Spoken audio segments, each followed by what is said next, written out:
अस्सलामुअलैकुम। Welcome to conflict card रात। 2024 के मिड में जब से बांग्लादेश में हसीना वाजिद की गवर्नमेंट गई और इंडिया के तसल्लुत को सबसे बड़ा झटका लगा इस पूरे खित्ते में, तो बांग्लादेश ने अपनी नेशनल सिक्योरिटी को एक नए नजरिए से देखना शुरू किया। इससे पहले बांग्लादेश को कोई भी ऐसा खतरा तो पेश नहीं था। म्यांमार के साथ उनके बॉर्डर इश्यूज थे और म्यांमार के साथ झड़पें भी होती थी, लेकिन म्यांमार के साथ जो एक जंगी कैफियत थी वो थी सिर्फ और सिर्फ कोक्स बाजार के एरिया में। वो कोई पूरे बांग्लादेश के लिए नेशनल सिक्योरिटी का इशू नहीं था। अब बांग्लादेश जो कि इंडिया के तसल्लुत से बाहर आ चुका है और बांग्लादेश अपने आप को एक मुल्क के तौर पर देखता है। अब बांग्लादेशियों का माइंडसेट ये है कि भाई माजी में जो हो गया सो हो गया, पाकिस्तान के साथ भी ताल्लुकात अच्छे रखो, इंडिया के साथ भी ताल्लुकात अच्छे रखो, चाइना के साथ भी ताल्लुकात अच्छे रखो। इससे पहले क्या था हसीना वाजिद के दौर में या प्रो हसीना वाजिद सेटअप, वो कहता था कि सिर्फ इंडिया के साथ ताल्लुकात अच्छे रखो, बाहर में जाए पूरी दुनिया। अब इंडिया ने जब ये देखा कि इतने सालों से 1971 से लेकर 2024 तक एक क्लाइंट स्टेट जो इंडिया की थी, इंडिया जो चाहता था वो वहां करता था। इंडिया के लिए वहां से ट्रेड रूट्स थे जिससे इंडिया को बहुत ज्यादा फायदा होता था। पूरे का पूरा बे ऑफ बंगाल इंडिया के अंडर था क्योंकि बांग्लादेश उनके लिए एक सिर्फ क्लाइंट स्टेट था। अब वो चीज जैसी चेंज हुई तो इंडिया बांग्लादेश के साथ बराबरी के ताल्लुकात नहीं रखना चाहता था, कभी भी नहीं, आज भी नहीं। यही वजह है कि जब बांग्लादेशी या न्यू बांग्लादेशी सेटअप वो ये कहता है कि जी हम सबके साथ अच्छे ताल्लुकात रखेंगे, तो इंडिया को उस पर गुस्सा आता है। अब इंडिया और बांग्लादेश के दरमियान ताल्लुकात काफी ज्यादा कशीदा हैं। 2025 में पूरे साल में लिमिटेड स्कर्मिशेस रही हैं बांग्लादेश और इंडिया के बॉर्डर्स पर, और अभी भी इंडिया और बांग्लादेश के बॉर्डर्स पर सिचुएशन कोई बहुत अच्छी नहीं है। आए दिन हम खबरें सुन रहे होते हैं, वीडियोस आ रही होती हैं कि इंडियन बीएसएफ बांग्लादेशी एरियाज में घुसने की कोशिश कर रही थी, लोकल्स ने और बांग्लादेशी बॉर्डर गार्ड्स ने उन्हें रोका, वहां लिमिटेड झड़पें भी हुई, सब कुछ। बांग्लादेशी मिलिट्री ने अब अनाउंस किया है 86,000 करोड़ रुपीस का एक डिफेंस मॉडर्नाइजेशन बजट, और ये जो 86,000 करोड़ बांग्लादेशी टका है या इसे अब यूएस डॉलर में अगर कन्वर्ट करें तो दीज आर अराउंड $7 बिलियन। तो ये $7 बिलियन का मॉडर्नाइजेशन बजट बांग्लादेश अनाउंस कर चुका है, और इसमें एयरफोर्स, नेवी और आर्मी को मॉडर्नाइज किया जाएगा। इसके साथ साथ बांग्लादेशी ऑफिशियल्स ने यह भी कंफर्म किया है कि बांग्लादेश स्ट्रेटेजिक रिजर्व्स बनाएगा अपने रॉकेट्स के, एंटी टैंक म्यूनिशन के, आर्टिलरी की म्यूनिशन के, ताकि जंगी सूरत हाल में उन्हें लंबे अरसे तक यूज किया जा सके।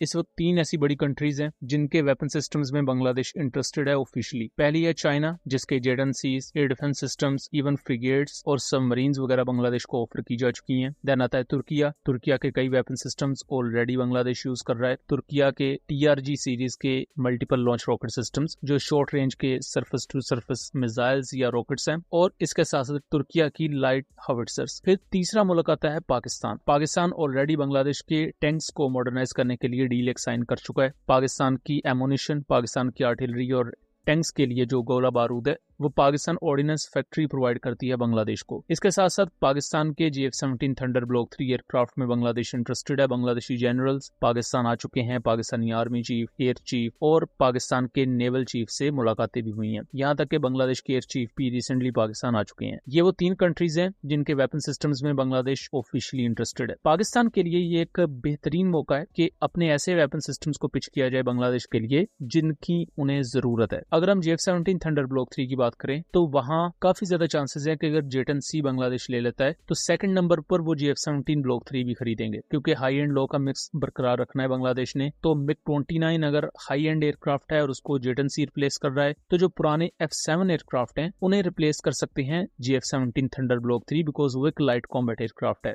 इंटरऑपरेबिलिटी JET-C और ब्लॉक 3 की बहुत अच्छी है, बिकॉज दोनों सेम किस्म के वेपन्स ही यूज करते हैं। सेम PL-15, PL-12, PL-10 जैसे BBR to short range missiles ये दोनों एयरक्राफ्ट यूज करते हैं, जिसकी वजह से आपका लॉजिस्टिक्स का खर्चा काफी बच जाता है। एज वेल एज जो स्ट्रेटेजिक रिजर्व्स की बात की, वेपन स्टोरेज की बात की, वो भी आप सेम ही आप रख सकते हैं। आपको डिफरेंट वेपन्स खरीदने की जरूरत नहीं है। यहाँ जो यूरोफाइटर टाइफून की बांग्लादेश बात कर रहा है वहां इश्यूज क्रिएट होंगे, बिकॉज यूरोफाइटर टाइफून चाइनीज और पाकिस्तानी वेपन्स को फायर नहीं कर सकता। फिर उसके बाद जो मल्टीपल लॉन्च रॉकेट सिस्टम के स्ट्रेटेजिक रिजर्व्स की बात की गई है, और बांग्लादेश यहाँ सिर्फ एक्विजिशन या डील्स नहीं चाहता कि वो चीजों को इम्पोर्ट करे, बांग्लादेश ट्रांसफर ऑफ टेक्नोलॉजी चाहता है ताकि वो चीजों को खुद बनाए। और ये तो कोल्ड वॉर के बाद पूरी दुनिया ने इस चीज को रियलाइज किया, और यूक्रेन रशिया वॉर ने इस चीज पर आप कहने के मोर सख्त कर दी कि इंडिजनाइजेशन और आपके अपने पास क्या टेक्नोलॉजीज है वो ज्यादा मैटर करता है। ये चीज मैटर नहीं करती कि आप किससे क्या खरीद रहे हैं, बिकॉज जब आप एक चीज इंपोर्ट करते हैं तो उससे मसला क्या होता है कि आप दूसरे मुल्क पर बिल्कुल इन्हिसार कर रहे हैं और डिपेंडेंट है इस मुल्क पर। वो मुल्क आज आपके स्पेयर पार्ट्स रोक ले, आप कुछ नहीं कर सकते। जैसे पाकिस्तान के पास F-16 है, अभी पाकिस्तान को स्पेयर्स मिल रहे हैं, लेकिन यही आप कारगिल वॉर की इरा में चले जाए तो पाकिस्तान के पास स्पेयर पार्ट्स नहीं थे और F-16 almost more than 70% grounded थे उस वक्त। पाकिस्तान के लिए एक बेहतरीन मौका है कि खासतौर पर पाकिस्तान के फतह सीरीज के जो रॉकेट सिस्टम्स हैं, फिर फतह 2 टैक्टिकल बैलिस्टिक मिसाइल है, ये ऑफर किया जाए बांग्लादेश को, बिकॉज बांग्लादेश ऑलरेडी पाकिस्तान के शॉर्ट रेंज बैलिस्टिक मिसाइल्स में दिलचस्पी का इजहार कर चुका है। बांग्लादेश में ढाका यूनिवर्सिटी के जो प्रोफेसर हैं वो माजी में ये बात कर चुके हैं कि बांग्लादेश को अब्दाली सीरीज के मिसाइल्स खरीदने चाहिए पाकिस्तान से, बिकॉज अगर आप बांग्लादेश की जियोग्राफी को देखें तो इंडिया का जो ईस्टर्न फ्लैंक है वहां पर इंडिया की मिलिट्री स्ट्रेंथ कम है। कम इन सेंस के बहुत एडवांस वेपन सिस्टम इंडिया वहां डिप्लॉय नहीं करता, बिकॉज इंडिया बांग्लादेश को अपने लिए बड़ा खतरा नहीं समझता। लेकिन बांग्लादेश के लिए जो अहम एरिया है इंडिया के अंदर किसी भी कॉन्फ्लिक्ट की सूरत में, वो है सिलीगुड़ी कॉरिडोर, जो बहुत छोटी सी पट्टी है। अगर सिलीगुड़ी कॉरिडोर को बांग्लादेश कट कर देता है तो इंडिया दो हिस्सों में टूट जाएगा, ये दो हिस्सों में डिवाइड हो जाएगा। इंडिया का सेंट्रल और मेनलैंड इंडिया का ईस्टर्न इंडिया, इनके जो 7 सिस्टर स्टेट्स हैं उनके साथ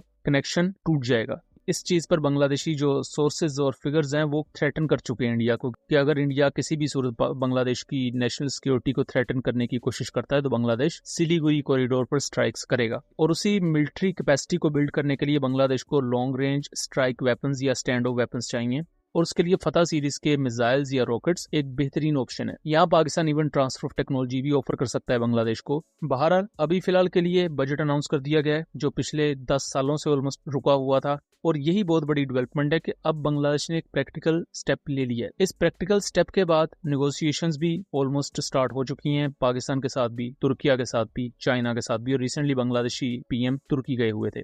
अब बॉल पाकिस्तान के कोर्ट में है कि किस तरह पाकिस्तान अपने वेपन सिस्टम्स को पिच करेगा, इसकी पीआर कितनी बेहतर तरीके से की जाएगी, और बांग्लादेश को किस किस्म के वेपन सिस्टम्स ऑफर किए जाएंगे। बिकॉज रिसेंटली पाकिस्तान ने अपने मॉडर्नाइजेशन प्रोग्राम में कई नए drone systems, kamikaze loitering munition, short range surface to air missile system, anti tank और गाइडेड आर्टिलरी शेल्स वगैरह अनवील किए हैं। प्लस इसके साथ साथ मेल और हेल यूसीएवी भी पाकिस्तान लोकली बना रहा है। अब यहाँ आ जाके बात उसी पर खत्म होगी कि बांग्लादेश जिन मुख्तलिफ कंट्रीज के साथ कम्पीट करवाएगा पाकिस्तान को, लेट्स से पाकिस्तान का शापर 3 कम्पीट करता है तुर्किया के TB3 सीरीज या TB2 ड्रोन से, तो उनमें से फिर जो बेहतर होगा बांग्लादेश उसको खरीदेगा। लेकिन यहाँ फतह सीरीज है, GF-17 थंडर ब्लॉक 3 है, पाकिस्तान के गाइडेड आर्टिलरी शेल्स हैं, ये वो चीजें हैं जिनको ना सिर्फ पाकिस्तान बैटल टेस्टेड बना चुका है बल्कि पूरी दुनिया भी इनकी कैपेबिलिटीज की मोतरिफ है। सो दोस्तों, ये था एक एनालिसिस। उम्मीद करता हूँ चीजें क्लियर रही होंगी। वीडियो पसंद आई हो तो इसे ज्यादा से ज्यादा शेयर कीजिएगा ताकि इस तरह की मजीद इन्फॉर्मेटिव वीडियोस हम आपके लिए लेकर आ सकें। मिलेंगे अगली वीडियो में, तब तक के लिए अल्लाह हाफिज।